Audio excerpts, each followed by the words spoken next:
Usually when we try to fix a relationship problem, there's this expectation of, like, engineering. Right, yeah. A very logical process. Exactly. You map out the communication breakdown, you apply some active listening frameworks. We definitely love categorizing things, don't we? Oh, totally. We want it all to be equitable and quantifiable. If A happens, then, we deploy protocol B. Right. We negotiate a compromise and rebuild the bridge. But if you step into the raw, unfiltered dynamics of masculine and feminine energy, suddenly that blueprint is just completely useless. You're no longer on a bridge. You are, like, in the middle of a hurricane. Exactly. And today we are stepping right into the eye of that storm.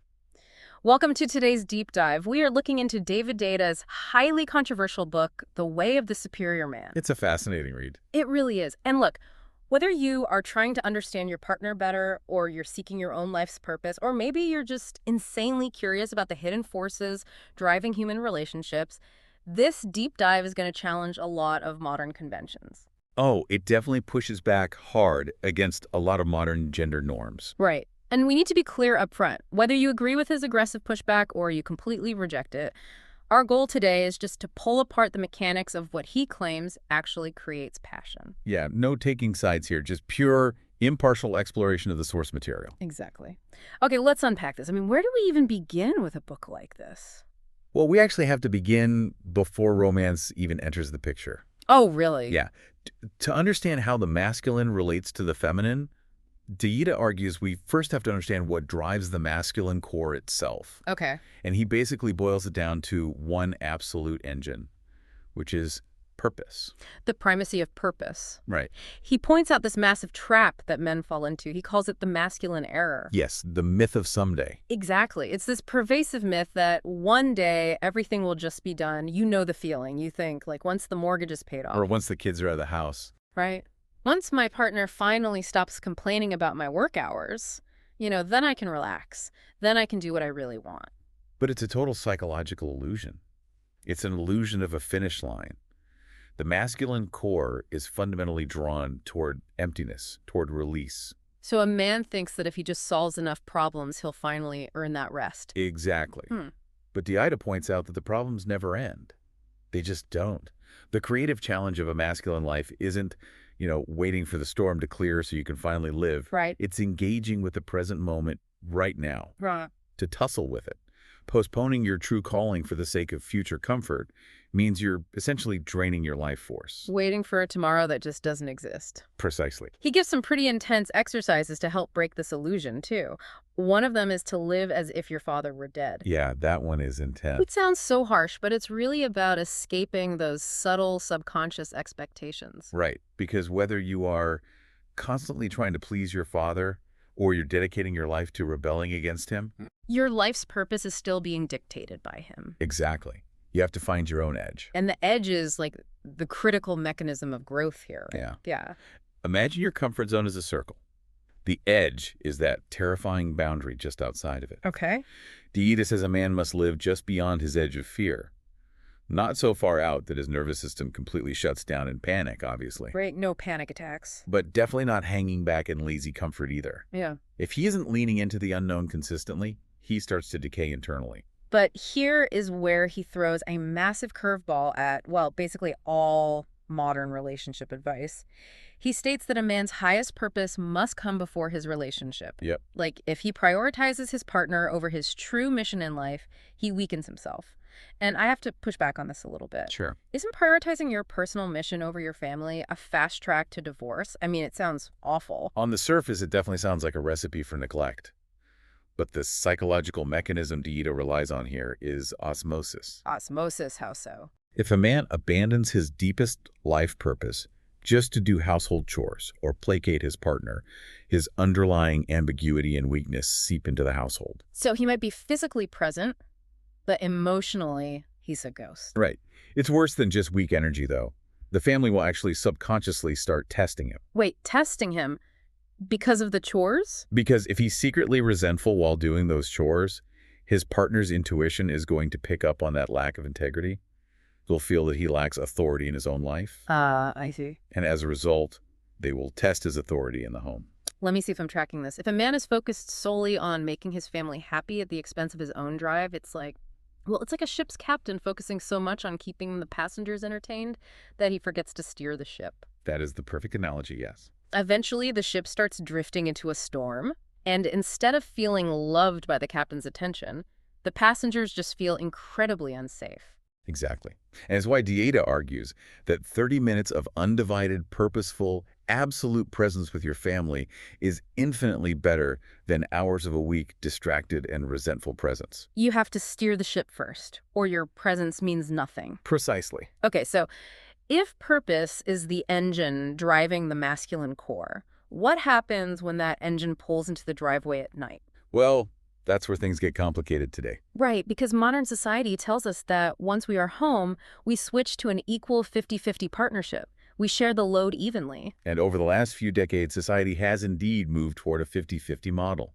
Men have integrated more of their inner feminine, learning to be emotionally expressive and cooperative. Yeah. And women have integrated more of their inner masculine, becoming directed, financially independent, and assertive. From a socioeconomic standpoint, this is a massive evolutionary leap. It's great for society. But Deida claims there is a hidden, devastating cost to this in our intimate lives. He calls it sexual neutrality. Like, the bank account's balanced perfectly, the chores are split right down the middle, but the passion completely fizzles out. Because sexual attraction doesn't care about fairness. Right. It relies entirely on the literal physics of polarity. It's an arc of energy. Think about magnets. You need a positive pole and a negative pole to create a spark. If you put two positive poles together, they repel. Exactly.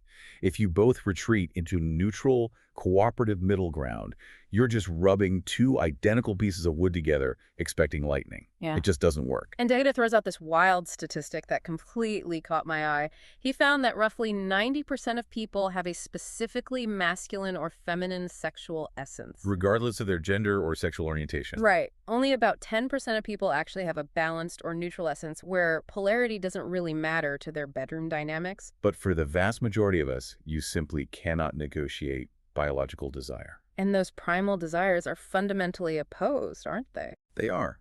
The masculine core prioritizes the search for freedom, breaking through barriers, experiencing release. While the feminine core prioritizes the search for love, fullness, connection, and relationship flow, Right. the real-world examples he uses to illustrate this are fascinating. Like, why do men with a masculine essence universally gravitate toward football or boxing or war movies? Because it is the literal physical manifestation of breaking through constraints to achieve freedom, putting it all on the line, facing resistance, and breaking through. Yeah. And why do women with a feminine essence gravitate toward romance novels or relationship dramas? Because those narratives are entirely about the complex, overflowing flow of love. Think about your own life for a second, listener. Think about your own relationships. When you take these two radically different primal drives, shove them into a modern domestic setting, and tell them to just act like co-managers of a household, what happens to the spark? Treating your partner like your best buddy or your business partner completely neutralizes the magnetic poles. Yeah. The sameness that makes a corporate office function smoothly is the exact same force that destroys passion in intimacy. If you want ongoing sexual attraction, someone has to be willing to play the masculine pole and someone has to play the feminine pole. So if their fundamental operating systems are that different, freedom and purpose versus love and flow, then communication between them must be absolute chaos. Oh, it often is. How does he suggest navigating this? Because he makes this incredibly bold claim that, quote, women are not liars. Yeah, that phrasing is highly intentional. Because, to the masculine mind, the feminine often appears to be lying or constantly changing the rules. Right, because the masculine communicates in literal facts and commitments. A man's word is a data point. Exactly. But Dieta explains that the feminine speaks more like poetry or weather patterns. Her words are an expression of the current feeling of the relationship, not a factual agenda. Let me bring up the movie theater example, because I think literally everyone has experienced this. You ask your partner, do you want to go to the movies? She sighs and says, really? And the masculine mind processes a data point. Fact. She does not wish to view a film. Right, but if you walk over, give her a hug, spin her around, and playfully say, come on, let's go to the movies, she might light up and say, okay. She wasn't lying the first time. Exactly. Her initial no was simply reflecting a momentary feeling of disconnection or heaviness in the relational atmosphere. Right. Your playful, directed energy changed the relational weather, so her emotional reality completely changed. And this directly ties into how these two energies actually grow. Like the masculine grows through challenge. Right. Oh. You tell a boy he can't jump a fence, his brain immediately calculates how to prove you wrong. The challenge fuels him. But the feminine grows through praise. Challenging a feminine essence or offering, constructive criticism about her workout routine Yeah. will just make her feel unseen and unloved. Yeah, don't do that. But telling her she looks radiant when she exercises will physically energize her. Praise is the water that makes the feminine blossom. But I think the most baffling concept for the masculine mind has to be what he calls content-free complaints. Oh, yes. Let's say your partner is furious that you left boxes all over the garage after you promised to clean it. Deida argues she isn't actually mad about the physical boxes. Not at all. The boxes are just the stage prop for her actual grievance. She is mad because she feels a lack of masculine integrity. Because you didn't do what you said you would do. Exactly. Well, Your word, your direction is weak. Right. If she can't trust you to handle a cardboard box, how can she trust you to handle the heavy burdens of life? that is so deep. Listener, think about your own life for a second. Imagine coming home incredibly proud of a massive achievement at work. Data calls this the $1 million test. It's a classic example. A man comes home thrilled because he just made $1 million. His wife barely reacts to the news and instead complains that he forgot to pick up the milk on the way home. From a logical standpoint, it seems completely irrational and deeply unsupportive. Right, it feels like she's just bursting his bubble. But Deida explains, she isn't trying to maliciously deflate his success. She is testing his core. She wants to see if his happiness and stability secretly rely on her validation. Wow. She wants to feel that he is an imperturbable Shiva. Wait, Shiva, for the listener who isn't familiar with Eastern philosophy, you're talking about the masculine archetype of pure, unmoving consciousness, right? Like the rock in the middle of the storm. Precisely. Shiva represents absolute, unwavering presence. When she complains about the milk, she is testing to see if his $1 million victory actually made him a stronger Shiva. Or if he's still just a little boy looking for his mother's applause. Exactly. If he collapses, gets defensive, or starts yelling about how hard he works, he completely fails the test. He proves his emotional core is dependent on her mood. I have to be honest, reading this part was just exhausting. Oh, sure. Constantly being tested, never taking words literally. I mean, how is a guy supposed to fix the relationship if she's speaking in weather patterns and giving him pop quizzes about milk? But that's the trap right there. Yeah. You're trying to fix her. Deida says trying to fix feminine emotion is like a sailor complaining about the ocean waves. Oh, wow. Asking her to logically analyze her feelings forces her into a masculine directional state, which completely dries up her radiant feminine energy. Ah, I see. You can't fix the ocean, you just have to learn to sail the ship. Yes. Okay, that makes sense. Instead of getting out a wrench to fix her like a broken carburetor, you just stand in the storm. You meet her emotional storms with imperturbable love. You remain present, grounded, and physically loving until the weather naturally shifts. But I mean, maintaining that kind of grounding when someone is furious with you requires tapping into something incredibly primal. It absolutely does. Which brings us to the rawest part of Daida's framework, honestly. The darker aspects of masculine and feminine energy. He talks about women having different energetic temperatures that a man requires at different stages of his life. Right. A hot or fiery woman can provide the exact jolt of chaotic energy.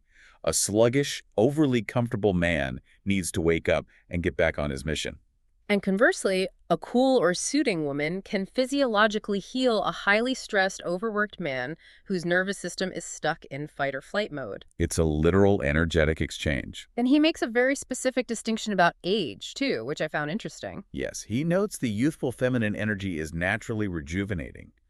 But he insists that older women possess a deep magic and psychic weight. Right, comparing an older woman's depths to a young woman's superficial shine completely misses the energetic reality of both. Exactly.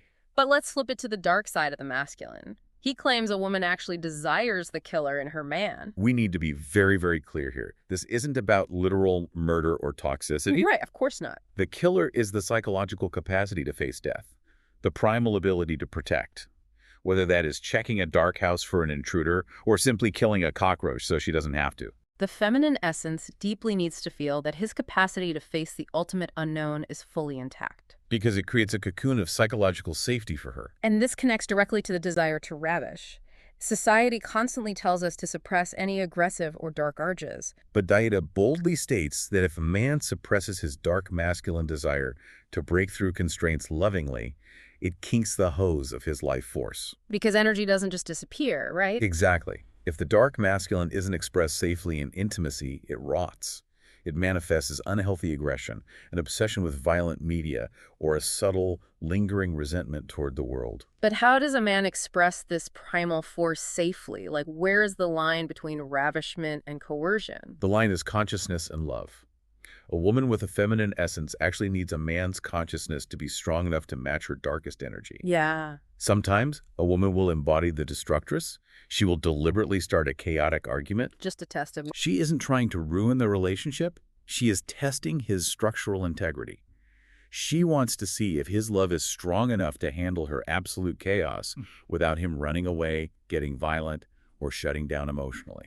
Wow. So he has to meet the goddess of destruction with the god of all-pervading love. That's the goal. That takes an unbelievable amount of physical and mental endurance. How does a man avoid being totally depleted by the demands of his purpose in these intense relational tests? According to Daida, you can't just think your way out of it. You have to master your physical biology. Right, the body practices. Yes, the first is breathing. Men naturally carry their anxiety and tension in their solar plexus and belly. It knots up their nervous system with self-concern. So what's the fix? Daida advises men to literally breathe down the front of their bodies, inhaling deeply into the belly. This physiological shift unknots the nervous system. Allowing a man to project a powerful, unshakable presence into a room rather than a tight, anxious one. And he applies the same physical circulation to lust, right? Yeah. When a man sees a beautiful woman, his biology inevitably reacts. It does. But instead of letting that energy stagnate in his head as a distracting mental fantasy or suppressing it out of shame, Daida says he should use it. Use it how? He should breathe that heightened biological energy through his entire body and convert that lust into a gift. He uses that sudden spike in dopamine and life force as raw fuel to serve the world and attack his purpose. Which brings us to the most controversial and frankly fascinating biological argument in the entire book, the mechanics of ejaculation. Yes, this is a big one. Daida insists that for a superior man, ejaculation must be a conscious choice, not an uncontrollable biological reflex. To understand this, we have to look at the neurochemical and energetic philosophy behind it. When a man ejaculates, his body experiences a massive dopamine crash and a spike in prolactin. Which makes him tired. Right. It creates a refractory period characterized by lethargy and a desire for comfort. Daida argues that frequent, habitual ejaculation fundamentally depletes a man's cutting-through energy. It biologically drains the exact aggressive, forward-moving life force he needs to pierce through the world's resistance and fulfill his mission. Precisely. And he connects this biological reality directly to the psychology of the relationship, which blew my mind. He says if a man cannot control his ejaculation, his woman will intuitively begin to distrust him. It's an evolutionary instinct. If she can drain his drive so easily with a simple sexual act, her deep intuition tells her that the world can drain him just as easily. He is easily conquered. Exactly. It's wild to connect a purely physical reflex to a woman's deep psychological trust in her partner's ability to navigate the dangers of the world. So how does a man bypass this biological trap? The text offers a specific technique called ejaculating up the spine. Okay, what does that mean? By consciously contracting the pelvic floor during intimacy, a man can draw that intense sexual energy upward through the nervous system. Instead of a depleting, localized release that leaves him tired, he experiences a whole-body rejuvenation. That actually increases his drive and energy. Yes. But this isn't just about sexual stamina, is it? It connects to the overarching philosophy of the entire book. It does. It is about overcoming the ultimate masculine fear, which is the loss of self. Right. The masculine drive for freedom is often sought through the little death of orgasm, a momentary unconscious release from the burden of existing. But Daida argues that remaining fully conscious and yielding in deep, sustained physical intimacy prepares a man to yield his ego entirely. Exactly. It is physical training for ultimate spiritual freedom. Wow, we have covered a massive amount of ground today. Let's pull all of this together. It's a lot to process. It really is. Ultimately, David Deida's framework in The Way of the Superior Man is a total rejection of the safe, neutralized middle ground. It is a direct challenge to men to find an unwavering, authentic life purpose and prioritize it above all else. It challenges them to embrace the chaotic, beautiful weather patterns of feminine energy without constantly trying to analyze or fix them. And finally, it demands they master their own neurochemistry and physical energies so they can become a truly unshakable, trustable presence. It's a Mm. highly demanding philosophy. It asks for total accountability. Yeah. It rejects the modern comforts of mediocrity and the ease of a desexualized roommate-style partnership in favor of extreme polarized passion. And that leaves us with a final thought for you to ponder, listener, as you go about your week. In our modern quest to make everyone the exact same, to smooth out all of our rough edges and biological differences in the name of fairness and equality, are we accidentally starving ourselves of the magnetic, polarizing energy that makes life, art, and romance truly vibrant? Powerful question. Look at your own life right now. Where are you prioritizing safety, comfort, and sameness over the terrifying, beautiful edge of your true purpose? Because if Jadida is right, you can't fix a hurricane with a blueprint. You just have to learn how to stand in the wind.